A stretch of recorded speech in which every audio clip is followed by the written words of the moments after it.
Good morning. How are you?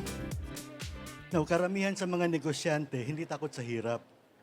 Sanay sila sa mahabang oras ng trabaho, sanay sila sa sakripisyo, sanay silang dumiskarte kahit limitadong puhunan. Marunong magbenta, marunong silang mag-alaga ng customer, pero minsan hindi sapat lang ang sipag. A good business can still struggle kapag kapos ang cash flow. A hardworking owner can still miss opportunities kapag kulang ang kapital. A growing SME can still slow down kapag luma ng equipment, kulang ang inventory, o mabigat ang terms ng supplier. Today, we will talk about financing, not as a shortcut, not as a rescue plan, but a disciplined growth direction. Because the right loan should not simply add debt. The right loan should add strength. So as we begin, I invite you to think about your own business.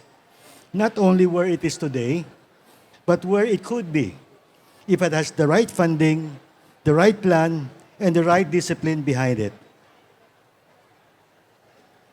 Now, meet Juan de la Cruz. Now, si Juan de la Cruz is a small contractor that gets project to repair houses, build offices, and supply labor and materials.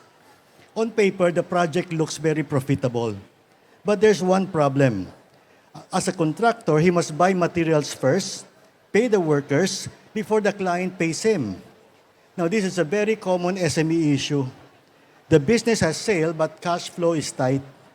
Without working capital, the contractor may delay the project, lose credibility, and reject bigger opportunities.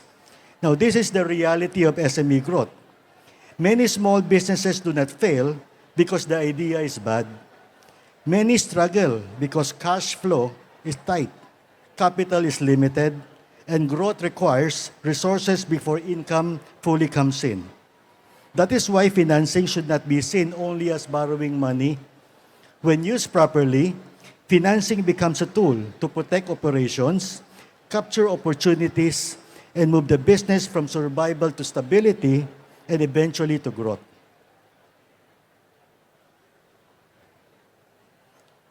Now, while there are no single, national 5-year survival rate para sa ating mga SME, do you know that available evidence shows that the first 5 years in any startup SME is the most critical? Regional Philippine data shows a very high drop-off in renewals. Diba, every year, pa nag-apply tayo ng negosyo, we apply for permits, no? Napapansin ng ating mga DTI regional offices that after the second, third, fourth, and even the 5th year, bumabagsak yung renewal. Now, international benchmark shows that roughly half of new businesses do not make it past 5 years. So before we talk about how SME could grow, we must first understand why many of them fail. Because many businesses do not fail because the owner is lazy. Many do not fail because the product is bad. Many do not fail because the dream is wrong. Many fail because the business foundation is weak. A business may have good products, hardworking owners, and loyal customer, but if cash flow, market understanding, financial discipline, sales strategy, and systems are weak, the business becomes vulnerable. Now, one of the main reasons why a lot of SMEs fail is weak cash flow and lack of working capital. Now, for many SMEs, sales may be happening, but cash is not always available when needed. The business may have customers, but collections may be delayed. The store may be selling, but inventory cannot be replenished on time. The owner may be earning, but rent, salary, supplier, utilities, and daily expenses come faster than the cash inflow. Now, this is why working capital is critical. In business, we agree that profit is important, but for an SME, cash flow is what will keep the business alive. Now, why is it very important to talk about financing? Because financing should not be used to cover a weak business model blindly. The right loan should help solve the right problem. For example, ang problema is cash flow. A loan should be what? Towards working capital. If the problem is capacity, the loan must help increase earning ability. If the problem is expansion, The loan must be tied to a clear growth plan. But if the problem is poor discipline, weak records, or lack of market demand, borrowing a loan will not solve it. So before an SME borrows, the owner must ask himself, will this loan make my business stronger, more organized, or more capable of growth? Because the goal is not just to borrow. The goal is to build a business that can survive, stabilize, and scale. Now, let me walk you through the 3 stages of SME growth. No, yung pinaka-first, this is what we call the survival stage. This normally happens in the first 2 years of the business, no? Now, for businesses starting up in the first 2 years of operation, I think this is what we can share with you. You need to protect your cash flow. This is what will keep the business alive, right? Many SME focus on sales and profit, no? But in the survival stage, no, cash flow is the lifeblood. You can have sales and still struggle if collections are delayed, expenses are rising, inventory is slow-moving, or suppliers require immediate payment. Now, the second insight we'd like to share with you is that treat inventory as a frozen cash, no? Minsan-minsan kasi, no, a lot of the SME would stock up on a lot of things without knowing that some of this inventory, no, will be fast-moving. Now, this is what we need to support. Slow-moving, we need to reduce, bundle, or even sell at a discount. But dead stock, these are the stocks that are not selling. You need to convert this back to cash. The third insight we'd like to share is that you need to know your real break-even point. Many SME owners know their daily sales, but not all of them know their true break-even point. They know how much money entered the cash box, but they may not know how much they need to cover rent, salaries, utilities, supplier payments, loan amortization, and owner withdrawal. And lastly, no, for the businesses in the survival stage, raise prices carefully. No, marami sa mga SME takot mag-increase ng price, no, for fear of losing the customer. But if costs are rising and prices remain the same, guess who is absorbing the loss? So you do not raise prices blindly. No? Use smarter moves. No, maraming diskarte dyan. Unang-una, if you're selling food and other food items, you can adjust the serving size. Second, create bundles. Third, increase prices gradually on strong demand items. Now, offer a good, better, best option. The goal is not to overcharge customer. The goal is to keep the business healthy enough to continue serving customer. Now, the next stage of an SME growth will be the stability stage. No? In this particular stage, ang mantra natin is to organize the business, strengthen the foundation. Now, let me again share with you some key insights, no, on issues affecting companies in the stability stage. First, you need to keep records like you are already applying for a loan. Many SME only organize documents when they need financing, and then it's going to be very stressful. Receipts are missing, sales records are incomplete, expenses are mixed with personal spending, bank deposits do not clearly show business activity.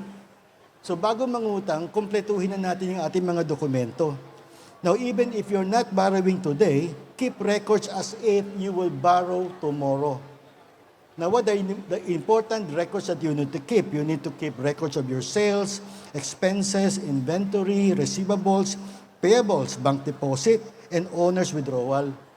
Now, good records do not only help you get approved, good records help you make good business decision. Now, the second insight, no, for companies in the stability stage is that build a supplier strategy, not just a supplier list. Alam ba ninyo, in difficult times, the supplier relationship becomes a form of financing. Better terms, reliable delivery, flexible payment arrangement, and priority allocation that can protect your business. Do not treat suppliers as mere vendors. Treat your best suppliers as business partners. And to do that, you need to pay them properly, communicate early, negotiate respectfully, and build trust before you need favors. Because when supplies get tight and prices rise, the supplier will first help the customer they trust. Third insight, While we need to protect the suppliers, you also need to protect your customers. Not all customers are equal. I don't believe they're saying that all customers are equal. They're not equal. Why? Some of them would buy often, some pay on time, some will refer their friends, some trust your brand, some are costly to serve. Identify your best customer and protect them. How? Give better service, offer loyalty benefits, communicate new products, ask for referrals. Right? Understand why they keep coming back. Sometimes the cheapest growth strategy is not finding good new customers. It's taking care of your existing ones. And the last insight I'd like to show, for companies or SMEs in this particular stage is that you need to convert trust into repeat business. Many SMEs already have loyal customers, but they do not have a system to bring them back. They depend on chance, sana bumalik, sana hindi, alright? Now, kung dumaan ng customer, bibili. Kung naalala ang business, babalik. No, pero this is not enough. Create simple repeat business habit. Message customer after purchase, offer reorder reminders, create loyalty cards, right? Give small rewards for referrals. Post regular updates. Trust is valuable and it must be activated. Now, the next and most important stage is the scaling stage. So, ito yung lumalago na talaga ang negosyo. Pero growth should not be pursued just for the sake of growth alone. Now, for this scaling stage, I think what we can share with you is that when you grow, you need to grow with discipline. When you expand, you need to expand with a plan. Now, some insights that can be useful for companies in the scaling stage. Number one, borrow before desperation, not during panic. Many business owners borrow only when the situation is already painful. By then, suppliers are pressuring them, bills are due, payroll is near, and cash flow is already tight. Now, this is the worst time to borrow money. Borrowing should be planned, not rushed. The best time to prepare financing is when the business is still healthy, records are clean, and cash flow can still support repayment. Financing should be part of business planning, not last-minute rescue. Now, second, this particularly applies to family-owned SMEs. You need to separate what we call good debt from emotional debt. Not all loans are bad, but not all loans are good either. A good business loan should help the business become stronger. It should increase sales. It should improve efficiency, protect cash flow, reduce costs, or capture opportunity. Before borrowing, ask, will this loan create business strength? Now, third idea we'd like to share to companies in the scaling stage is that do not expand a messy business. Pag nag-expand kayo, expansion multiplies everything. If a business has good system, expansion multiplies growth. But if the business has weak system, expansion multiplies your problems. So before opening another branch, adding inventory, hiring people, or buying equipment, ask yourself, is my current operation already stable enough to copy, to replicate? Because a second branch will not fix a weak first branch. More inventory will not fix poor inventory control. And more employees will not fix unclear processes. So when does financing becomes a growth tool? Okay, let me just show you certain advantages. Number one, financing should help you increase revenue. This is the most useful. For example, imagine a small sari-sari store or mini grocery. The owner already knows that the fast-moving items, the rice, canned goods, noodles, coffee, detergent, cooking oil, soft drinks, has customer coming every day. But sometimes the store runs out of inventory. So when a customer asks, meron pa bang noodle? Ang sagot mo, wala na, what happened? You lose one customer. In that situation, a loan may be used to buy more fast-moving inventory that can help increase revenue. The problem now here is not the lack of customers. The problem is your lack of stock. Second, improve efficiency. The second way financing can become a growth tool is when it helps the business work faster, reduce waste, and serve customers better. Sometimes the business is already earning, but the process is slow. Manual pa yung trabaho, luma na equipment, mabagal ang production, maraming pagkakataon na hindi tinatanggap. In this case, financing can help you. Why? How? Buy new equipment, tools, and systems that can improve productivity. So let me just walk you through 5 key questions you need to ask yourself if you're considering some financing help. Number 1, how to know if your business is ready to borrow. Number 1 is that you need to have a clear purpose of the loan. Second, will the loan generate new cash flow? Right? Third, can the business afford the monthly payment? Fourth, is the business record organized? And lastly, what is the repayment plan? All right? Now, as I close, let me bring everything back together, all right, to one simple truth. SME growth does not happen by accident. It happened in stages. First, the business must survive. Then, the business must become stable. And when the foundation is ready, the business can now scale. But in every stage, one thing is clear: financing is automatically not about debt. A loan becomes dangerous when it is used without purpose, without record, without cash flow discipline, and without repayment plan. But when financing is used wisely, it becomes more than borrowed money. It becomes what we call borrowed capacity.